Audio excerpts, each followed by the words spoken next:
primo appuntamento in esterna di plebiscito, perché tutte le sere plebiscito tocca a tutte le città, ogni sera una città del Veneto. Bene Gianluca, prego, ti lascio la parola. Grazie. Un applauso. Grazie, scusate se vi do le spalle, però a me piace il contatto diretto col pubblico, perché se la Repubblica Veneta è una istituzione che vede la propria linfa vitale scorrere attraverso l'istituto della democrazia diretta, è altrettanto vero che questa trova forza ed energia da voi. Siete voi quelli che animano,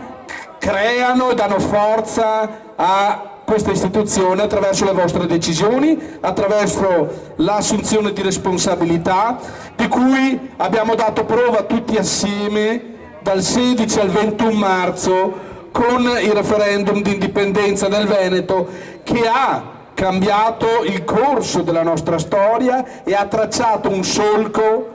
che ha saputo modificare anche quei moloch, quelle prese di posizione, quei dubbi in ambienti, appunto, come ci ricordava Paolo, che fino a qualche tempo fa erano molto titubanti, per cui questa è un'altra grande serata di festa. Noi siamo qui per festeggiare, perché dobbiamo essere consapevoli degli enormi risultati che abbiamo saputo realizzare, e questo è frutto del lavoro di tutti voi, nostro, che assieme abbiamo creduto e stiamo credendo che sia possibile creare ed essere artefici del nostro destino. Noi forse saremo anche degli inguaribili romantici, saremo magari per qualcuno degli estremisti, no? Sì, però degli estremisti con una maggioranza assoluta di popolazione che ha espresso la propria sovranità popolare, per cui siamo in grande compagnia. E credo che in realtà il momento storico che stiamo vivendo, la gravità della situazione socio-economica, con una crisi sociale, economica, finanziaria che ci attanaglia i cittadini e le imprese del Veneto, è causata esclusivamente dallo Stato italiano, il peggior mostro, il peggior burosauro che oggi infesti l'Occidente e l'Europa. Beh, è chiaro che in questa situazione di gravità assoluta noi ci siamo alzati in piedi, ci siamo assunti delle responsabilità e stiamo dando l'esempio, stiamo tracciando la via, siamo l'avanguardia in un qualche modo che sta scolpendo una scultura straordinaria, che è la scultura della libertà, è la scultura dell'indipendenza, è la scultura della nostra piena sovranità come Repubblica Veneta, che finalmente si alza in piedi al cospetto delle nazioni del mondo. È chiaro che nelle stanze delle istituzioni dello Stato italiano non si respira certamente un anelito rivoluzionario, c'è quasi una spinta, un trascinamento dagli eventi, una paura di trovarsi in contrapposizione con voi.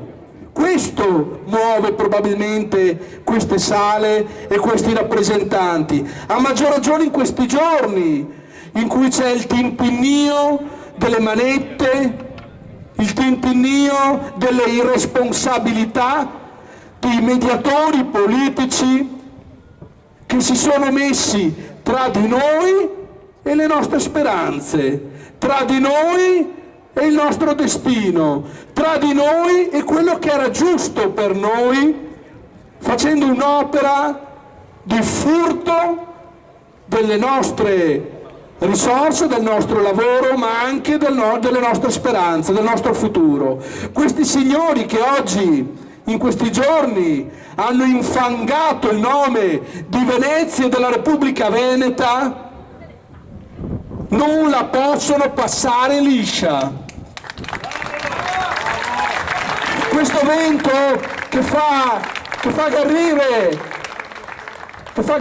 con la sua forza la nostra bandiera, la bandiera più bella del mondo, il gonfalone di San Marco, la bandiera della Repubblica Veneta. Questo vento è anche di buon auspicio affinché ci permetta di dare una pulizia generale alla nostra Repubblica, che per il proprio futuro non ha certamente bisogno dell'intermediazione di queste persone che hanno saputo dimostrare ai noi, al mondo, di farne un pessimo uso. Come voi sapete, ci siamo posti noi come cittadini ad un certo punto a dover prendere delle decisioni tutti assieme di fronte alla mancata assunzione di responsabilità di chi pure aveva ricevuto un mandato per rappresentarci. E allora non possiamo non tener conto della differenza che c'era fino a ieri e c'è ancora oggi, se vogliamo, rispetto a quei popoli d'Europa che invece hanno intrapreso, anche da un punto di vista politico-istituzionale, un cammino di libertà già ben codificato. Non possiamo non vedere la differenza con una Scozia che il 18 settembre di quest'anno celebrerà un referendum per la propria indipendenza, non possiamo vedere la differenza con una Catalogna che il 9 novembre di quest'anno celebrerà il referendum per la propria indipendenza, oppure con le Fiandre che hanno visto emergere una maggioranza schiacciante delle componenti indipendentiste fiamminghe, come la nuova alleanza fiamminga, con l'emergere di una maggioranza tripartita fiamminga in tutto il Belgio. Non possiamo non vedere una catena umana di oltre 130 km che nei Paesi Baschi, che finalmente hanno intrapreso un percorso pacifico e democratico, stanno segnando la loro via all'indipendenza. Noi veneti, da un punto di vista politico, abbiamo dimostrato di procedere in modo originale, come ci è proprio, come sempre abbiamo dimostrato di fare nella nostra storia. Siamo stati noi cittadini ad alzarci in piedi per primi, e poi, solo poi, quelli che in teoria avrebbero dovuto assumersi le responsabilità, muoversi in modo ovviamente confuso e contraddittorio, che tutti noi sappiamo bene in questi mesi probabilmente non porterà ad alcunché di concreto, ma non è un problema, perché, e questo lo sappiamo, la sovranità dei cittadini veneti si è già compiuta, la scelta dei cittadini veneti si è già fatta e noi ne siamo testimoni ovviamente con la proclamazione di indipendenza del 21 marzo, ne siamo testimoni questa sera con queste bandiere straordinarie, questa piazza dove invece si vede, si respira, si avverte un anelito rivoluzionario di cambiamento per il nostro bene, per il nostro futuro. Qui si respira quella responsabilità di classe dirigente e di cittadini ben determinati a difendere, a tutelare il proprio destino, la propria Repubblica e il proprio benessere. Allora, in questo momento, che è sicuramente un momento straordinario, che in un qualche modo ci fa capire che il 2014, per i fatti che vi dicevo prima, ma anche per altri, è una sorta di nuovo 1848, è una sorta di rimiscolamento, rimappatura della cartina geografica d'Europa e del mondo, perché questa crisi spaventosa, ormai irreversibile, di mostri, di leviatani, di cui il peggior esempio dato proprio dallo Stato italiano, è arrivata al punto ormai di non ritorno, e dove i popoli hanno cominciato invece a camminare verso la propria libertà. Ecco, in questo momento dobbiamo essere consapevoli che quello che conta per noi veneti sono i fatti. Noi siamo partiti dai fatti, siamo partiti da un approccio, se vogliamo, pragmatico, come nostra caratteristica, ma che in un qualche modo incarna un aspetto fondamentale del nostro essere veneti. Noi non ci lamentiamo mai, noi, se vuol dire, non pensiamo mai al morto, mai. Noi altri, che se è un problema, andremo a risolverlo. E così è anche nell'oggi, così è anche nel presente, attraverso le istituzioni della Repubblica Veneta, che hanno tracciato un percorso, una roadmap verso la piena indipendenza. In questo momento, in questa giornata importante, in cui abbiamo smosso anche le istituzioni dello Stato italiano, è chiaro che più forte ancora deve essere la nostra azione. Più incisiva ancora deve essere la portata delle nostre attività, più pesante deve essere il nostro piede nell'acceleratore verso il pieno esercizio della nostra indipendenza. Allora è chiaro che se in questo momento, per esempio, la prima azione che abbiamo scelto come delegazione di 10 è stata la ovvia constatazione che come veneti noi certamente, magari rispetto ad altri popoli d'Europa, politicamente eravamo più indietro, ma avevamo una carta fondamentale, una wild card, uno strumento che altri popoli non avevano. Noi siamo una potenza economica che ora è diventata autocosciente delle proprie capacità, della propria potenza e di un aspetto fondamentale. Noi siamo l'unica realtà, come Repubblica Veneta, come cittadini veneti finalmente coscienti, che può determinare la vita stessa del nostro aguzzino. Noi come veneti siamo gli unici che attraverso il surplus finanziario che ci sarà con la nostra piena indipendenza potremo decidere anche della vita dello Stato italiano. Non esiste Fondo Monetario Internazionale, non esiste Banca Centrale Europea, non esistono Stati Uniti d'America o Federazione Russa, perché voi sapete che queste realtà, come prezzo da pagare per la nostra, il ripianamento delle enormi voragini del debito pubblico italiano, pongono un aspetto, pongono il saccheggio delle nostre risorse. E allora noi in questo momento dobbiamo essere consapevoli che non esiste in realtà alternativa per lo stesso Stato italiano alla propria sopravvivenza finanziaria se non scendere a patti con la Repubblica Veneta e sedendosi a un tavolo di trattative in una sede neutra a Vienna o a Ginevra e trattare le condizioni dell'indipendenza per assicurare anche la sua sopravvivenza. Noi siamo gli unici da questo punto di vista che, anche rispetto ad altri popoli d'Europa che sono già in viaggio magari nel cammino verso la propria indipendenza, ad aver capito questo. Questa è la nostra carta vincente e questo è il motivo per cui siamo partiti dall'esenzione fiscale totale, perché solo attraverso il controllo delle nostre risorse economiche noi in modo fattivo eserciteremo ed esercitiamo la nostra indipendenza. È chiaro che in questo momento si associa un'azione straordinaria della Repubblica Veneta, della delegazione dei 10 che si sta impegnando a più non posso per spiegare ai cittadini che secondo anche quelle che sono le norme tra l'altro dello stesso Stato italiano possono e devono smetterla di pagare le tasse al proprio aguzzino. Devono farlo perché in questo momento la scelta è una scelta direi di tipo morale che ci impone un'alternativa secca. Se morire all'interno dello Stato italiano, se desertificare completamente il nostro tessuto economico produttivo, ormai la cui vitalità è ormai intaccata, oppure se vivere, se destinare queste risorse che sarebbero frutto di un furto inaudito alla nostra sopravvivenza, alla sopravvivenza delle nostre famiglie, alla sopravvivenza delle nostre attività economiche. Noi sappiamo che in questo momento noi siamo determinati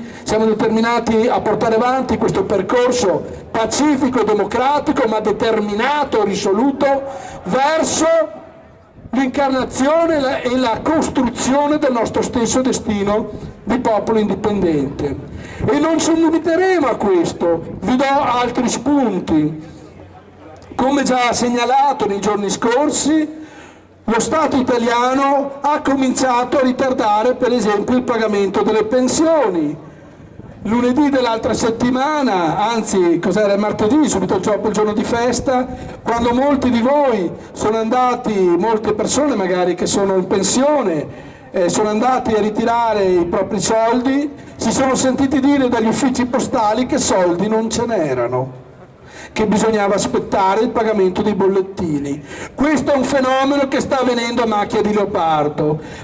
Noi attiveremo gli uffici pubblici della Repubblica Veneta per dare una certificazione di come si sta verificando questo fenomeno, perché vogliamo dare scientificamente lo stato dell'arte della crisi ormai sistemica, metastatica direi, dello Stato italiano. Vogliamo anticipare una situazione che si verificherà nei prossimi mesi, in cui probabilmente, anche con il venir meno di alcune garanzie o privilegi verso il settore pubblico, si determinerà un aggravamento della situazione sociale generale. Gli uffici pubblici della Repubblica Veneta svolgeranno delle attività in questo senso del presidio del territorio e anche di certificazione di quello che avviene, al di là delle statistiche false, ormai lo sappiamo bene, che vengono date appunto dal governo italiano. Non solo, siamo determinati a far sì che la vergogna invece dal punto di vista dell'immagine, che l'azione del sindaco di Venezia Orsoni e di tutte le persone coinvolte nello scandalo delle tangenti del Mose trovi una ferma reazione. Il primo segnale lo daremo, e qua vi chiedo di essere presenti in massa e di portare quante più persone possibile, proprio nello stesso comune di Venezia, a Mestre, in piazza Ferretto, venerdì prossimo alle ore 20:30. Dovremo essere una massa oceanica, un popolo determinato a fermare il fenomeno del furto dei nostri soldi. Dobbiamo essere un popolo determinato che dà un segnale nella manifestazione che abbiamo battezzato ai piombi, che dà un segnale chiaro e che probabilmente indica anche un altro aspetto, che noi vogliamo che questo sindaco, che oggi stesso, appena rilasciato dopo aver dichiarato di voler patteggiare, e quindi per una pena di 4 mesi e un pagamento di 15.000 euro ridotti, pene ridotte, che quindi in un qualche modo ha confermato la propria colpevolezza, ha confermato di aver fatto un reato e di essersi macchiato di una nefandezza che ricade sull'immagine della nostra capitale. Questo signore oggi in conferenza stampa a Ca' Farsetti di fronte ai giornalisti subito dopo la sua liberazione ha detto che non si dimette, e io scommetto che lo faremo dimettere. Orsoni fa rima con dimissioni, e poi costruiremo una forza di popolo nella nostra capitale che io credo darà a Venezia un sindaco indipendentista per il Dogabo. E allora scendiamo da tutto il Veneto e soprattutto uniamoci ai nostri connazionali, concittadini di Venezia, nel dargli forza, energia in questa battaglia, che è una battaglia della Repubblica Veneta. Evviva l'indipendenza, evviva voi cittadini veneti, forza, la storia è con noi. Avete visto che gli eventi stanno determinando un mostro che ormai è in guerra con se stesso, che si sta mangiando da solo parti e organi vitali, che presto faranno sì che emergerà anche nella piena consapevolezza la nostra forza, la nostra Repubblica, finalmente riconosciuta anche nel mondo. Grazie a tutti. Complimenti.